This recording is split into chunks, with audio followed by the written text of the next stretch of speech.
I can't believe I did that. Ugh, I wish I hadn't done that. I am the biggest idiot. There are so many things that I regret in my life and wish I did differently. After going through this radical identity transformation and discovering my authentic self through this sort of shedding skin process, where I purged my entire luxury handbag collection, my designer shoes, jewelry, makeup, and more, my biggest regret is that I didn't do it sooner. I know that some of you who have been following my journey have doubted my intentions, questioning whether I would regret my decision to purge everything from my life, or if I was doing it for the attention, if I was doing it because it's currently trendy. To be honest, you guys, I had no idea that this was even a trend until now, and so many other assumptions about why I did what I did. And by the way, I didn't just purge my life of things that didn't serve me anymore. This purge also included anything, everything, and everyone that was having a negative impact on my quality of life, my mental health, and overall well-being. To put it simply, I regret none of it. The purge, I mean. And my decision was purely based on my intuition telling me that I needed to do this to step into my most authentic self. I am evolving and growing and realizing that it's not about me. I have enough, I am content, and I just want to use my voice to help as many people as I can. I want to create a ripple effect of positivity and empowerment. Don't get me wrong, I have many regrets, but getting rid of materialistic things that I felt were holding me back and taking up valuable space in my mind is not one of them. It's not to say that everyone needs to go through a purging process to feel aligned with their most authentic self. This is just what I felt I needed to do as part of my self-discovery journey. I am not telling you that you should do the same, and I am not shaming or criticizing anyone who doesn't. I believe everyone should have the right to do what feels right to them and not be judged for it. And most importantly, always do what feels right to you at your own pace. Aside from regretting not purging my things sooner, I have some other regrets that I feel are far more significant that I want to talk about, because I have a feeling that many of you either feel the same way or need to hear these regrets of mine to realize your own. Before I talk about my life's biggest regrets so far, I do want to say that regrets are a good thing. We all make mistakes and no one is perfect. If you have regrets, it means that you took the time to reflect on your past actions and decisions and realized you should have made better ones. That's growth. That's emotional intelligence. And I am so proud of you for making those realizations, and you should be proud of you too. So often we associate having regrets with being negative, and it holds us back from being truly honest with ourselves and others. It can be humiliating, even shameful. I get it. But when you step into your true essence and take responsibility for your actions, it not only helps you grow, but it also creates stronger connections with the people around you. You start to see things from different perspectives, and it makes you a much more open-minded and compassionate individual. So own your regrets. It's all part of our purpose here on this planet, to live, to learn, and to grow. I wanted to share some of my biggest life regrets that I wish I did something about sooner, so that I can hopefully inspire some of you to do the same. Not living my life fully for myself. From the day we are born, we are shaped and molded to become what our parents want us to become and what society wants us to become. It's not our parents' fault. It's what their parents and their parents before them have been doing for generations before us. The standards and expectations our parents have of us become so ingrained into our own beliefs of who we should be that we adopt these beliefs as our own and completely abandon who we want to be. This is what my upbringing molded me to believe about myself in a nutshell. Be a good girl, stay out of trouble, Don't rebel, don't ask questions, get good grades, become a doctor or lawyer because anything in between was unacceptable. Marry a good boy from a good family in your early 20s, have kids in your mid-20s. The end, life served. But what if this wasn't the path that I wanted to take? What if I deviated from this plan to follow my own dreams and ambitions? In the past, these questions would have made me doubt myself and feel guilty, which is one of the reasons I didn't tell my parents that I dropped out of university to pursue entrepreneurship when I did. It's also one of the reasons I felt such shame when I was dealing with infertility in my mid-20s when my husband and I were trying to start a family. What happens over time when we live our lives based on the expectations of others is we become more and more disconnected from our true essence, and we begin living our lives inauthentically. And when we try to live our lives based on what others expect of us, and life throws wrenches into those plans, because let's be honest, it always does, we feel worthless and humiliated. It took me 34 years to make this realization, which is why I am so passionate about the content I am making on this channel now. Before this shift in mindset, I was living my life for others so that others would respect me, validate me, and love me. But this is so wrong. I need to live my life for myself and do what makes my heart dance. That is also why I decided to stop making videos based on what I thought others wanted to see, instead of talking about the things that I wanted to talk about. I want to create content on this channel that I'm passionate about, that will make an impact on other people's lives, and that excites me, even if it means losing huge partnerships and opportunities and probably a lot of subscribers. I have to trust that the right partners and opportunities and subscribers who are like-minded and are interested in the same topics as I am, that align with my authentic self, will find me organically and allow me to thrive. It's a big risk, but I'm willing to take it if it means living my most authentic life. This also means working on the projects I really wanted to work on for so long, but couldn't because I felt trapped in this bubble. This is one of the reasons I sold my hair extensions business after 10 successful years. I've also felt the guilt so intensely since becoming a mother, having this feeling 24/7 that I need to be there for my kids at all times and never take a break. It consumed me and took over my entire identity.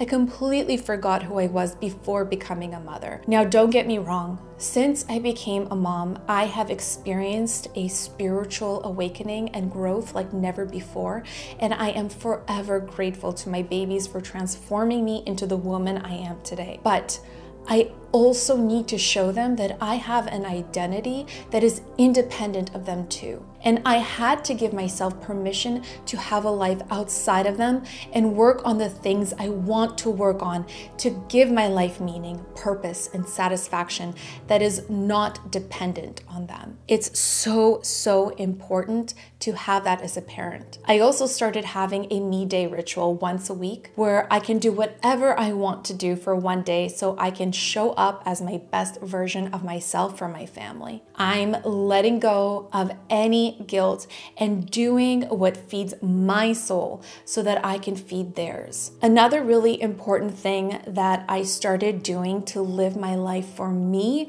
is doing things that have been on my life goals list for a really long time. For example, making more art at home, taking tennis lessons, booking a solo trip, and even buying overpriced concert tickets for myself and my mom to see J.Lo perform in concert for no reason other than I just really wanted to. I'm stepping into my empowered womanness and doing things I've always wanted to do without asking for anyone's permission or approval. Not telling the people I love how much I love them and appreciate them. Question: when was the last time you randomly told someone you love how much you love them, appreciate them, and how much they mean to you. And I'm not just talking about your dog or your child. I'm talking about your husband, your partner, your best friend, your uncle, your grandmother, brother, colleague, whoever it may be. Stop what you're doing and tell those people how you really feel.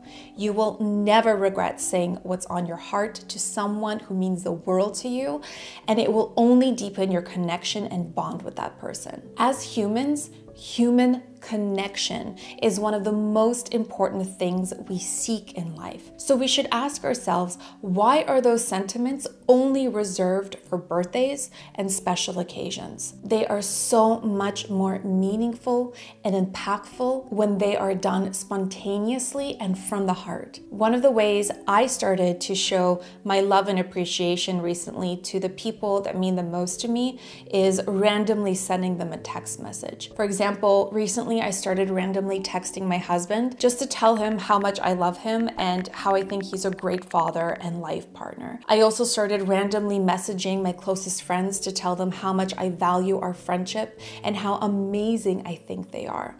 And if they're mothers, I tell them they are incredible mothers and are killing it even when they are feeling defeated. Actually, especially when they are feeling defeated. And I let them know that I understand what they're going through and I am there for them always. I tell my brother how lucky I am to have him in my life and that he is my best friend, how proud I am of him and all of his accomplishments. Hopefully you get the idea. You will never regret showering your loved ones with too much love and admiration, but you will regret not doing enough when it's already too late. Not spending enough time with the people I love. This includes family, friends, partners. I get it. We're all busy. We all lead busy lives. We all have our own struggles and challenges that we deal with on a daily basis. But if we are constantly focusing on fixing our problems, which will never be completely fixed no matter how much time we spend fixing them, we stand to lose the connections that mean the most to us. And not only do we lose those connections, but we become so focused on improving our life in ways that are tangible that we lose the intangible things that make our lives profoundly more rich. Spending more time with the people you love the most won't make you cash rich, but it will make you life rich. And in my opinion, this is the real meaning of true wealth and the real purpose of your life. You can always work more and make more money, but you can never get back precious time you have lost with your loved ones. I would give anything to have one more day with the loved ones that I have lost.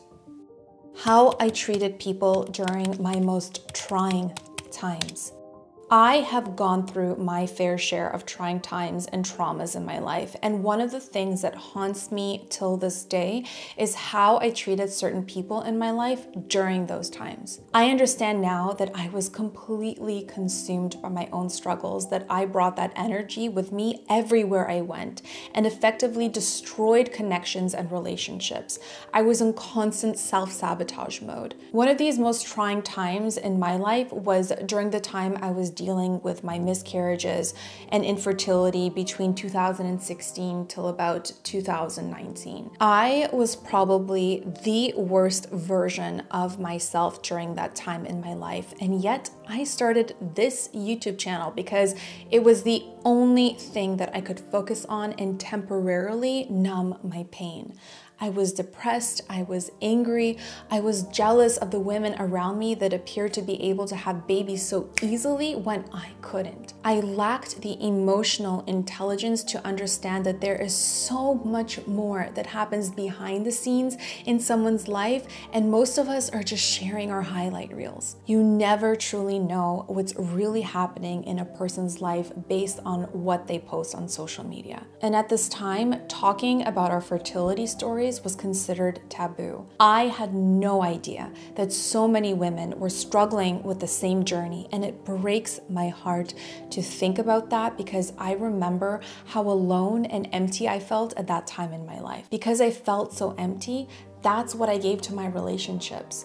I had nothing left in me to give. You can only give love and light to others when you fill yourself up with love and light first. I deeply regret how I treated certain people that I came into contact with at that time in my life because I couldn't connect with them as my most authentic self. I was broken and I was wearing a mask to protect myself, and I wish I had the hindsight to understand that what I was feeling was not okay. I only started to understand why I was this way when I finally conceived and birthed my daughter 4.5 years ago. Sometimes we experience transformation and growth after a life-changing experience, such as entering motherhood, and it's the natural progression of growing older and wiser, I guess. And now that I am a mother, after years of overcoming my own struggles, I have the greatest appreciation for this opportunity to learn from my children and grow as a human to become the best version of myself that I can become. I also have so much love and compassion for others, and I have never felt more connected to other women, especially mothers, than I do now. We are all sisters, and we are all living this life together. We need to come together and support each other more than ever before. Please don't wait for a life-changing event to make this realization. And whatever you are going through, always remember that you are not alone, and treat others with kindness and compassion. Caring too much about what others think of me. People will always have an opinion of you, good or bad, so you might as well live your life the way you want to live it, because you will never satisfy everyone. The only thing that truly matters is what you think of yourself. If you think that at your core you are a good person with good intentions, you don't need anyone else's validation or approval. Most people judge others based on their own perceived notions of who you are. They are making their judgments of you based on a few interactions or what they heard about you from another person, or maybe they watched a 15-minute YouTube video of you and now they think they know everything about you. You know yourself better than anyone, and caring too much about the opinions of others, especially if their opinions are just based on assumptions, is a huge waste of time and energy. Let it go. Keep focusing on you and the things that bring your life meaning and purpose, and you will be on your way to living a much happier and carefree life.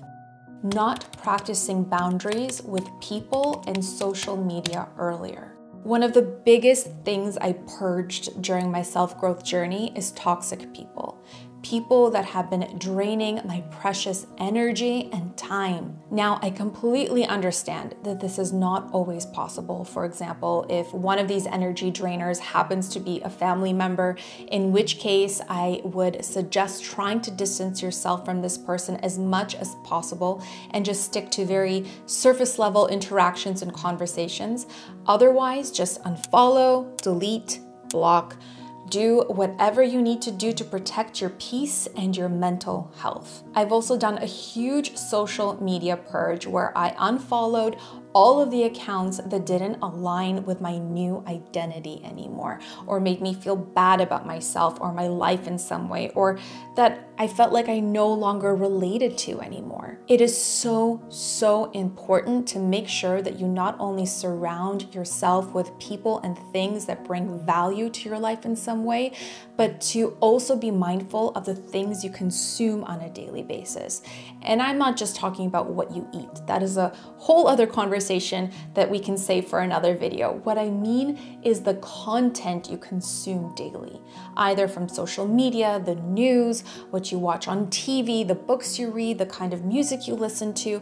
All of these different sources of media we consume on a daily basis has such a profound impact on our overall mood, well-being, and energy. It shapes and molds the way we think and perceive the world around us. Over the last year or so, I took off all pressure to post content on my social media platforms if I didn't feel like it. I'm a busy mom of 2 small children, and they are my #1 priority, and taking taking care of myself is also my priority. So if I'm not in the right mindset or energetically, I'm just not feeling it, I don't post. And it's probably really bad for getting good results as a content creator, but at this point in my life, I don't really care. I've also been doing a digital detox every weekend for the last year or so, where I don't post anything on my socials and limit my access to my phone so I could be fully present with my family.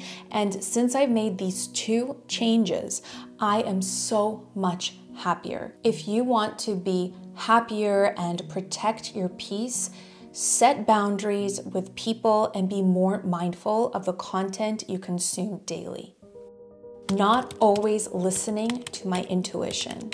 There have been many times in my life where I had such a strong intuition about something, and whenever I went against that feeling, the outcome would usually not work out in my favor. I'll use this channel as an example. When I started this channel, I was going through a really hard time in my life. I was just using it as a way to release my pain and have something to distract me from dealing with the real problems in my life. And my intuition was telling me that I should make videos talking about the things that I was passionate about, such as fashion, art, books, design, but I ignored my intuition and I started making beauty videos because that was the thing that was trending at the time. I had no clue what I was doing, but I just wanted to wear this mask over my face to disguise my pain. So that's what I did for a while until I pivoted into fashion. My fashion videos did perform a lot better, but I still felt really empty on the inside and my intuition was telling me to pivot again. But now I couldn't do that. I had commitments, I had sponsorships, I had projects that counted on me, and I was too scared to give it all up. So I went on and on like this for years until I became a mom and started to feel more and more disconnected from my work and the videos that I was making. I felt stuck because I didn't want to disappoint my audience. I didn't want to disappoint the brands that I was working with. So I continued until I broke. I burnt out, I lost my passion and my purpose, and I just didn't want to do it anymore. There comes a time in your life when you have to look inwards and really ask yourself if it is worth it to sacrifice your true essence and your quality of life to appease others. I decided I didn't want to do it anymore. For the longest time, my intuition was telling me to make videos that aligned with my true self and the season of life I was currently experiencing. To talk about the topics that most people are too afraid to talk about. To empower and liberate others to step into the best versions of themselves. Finally, I am listening to that voice inside of me and my heart is dancing for the first time in my life. And to be honest, I have no idea how this will go, but I have never felt so sure and confident about the decisions and the changes I have made in my life recently than I do right now. I have never been so excited to make videos in my life, and it scares me, but it also drives me to keep going when I see how many of you have been positively impacted so far. So thank you from the bottom of my heart for all of the love, the support, and for following me along on this crazy journey. I have so many things that I want to share and talk about, and I hope it will inspire you in some way or another to live your best life too. If you enjoyed this video, I think you will enjoy this one too, where I talk about how I got rid of my entire luxury handbag collection. It would also mean a lot to me if you would consider subscribing to my channel if you haven't already, and letting me know what you thought about this video in the comments. Thank you for watching, and I'll see you in my next one.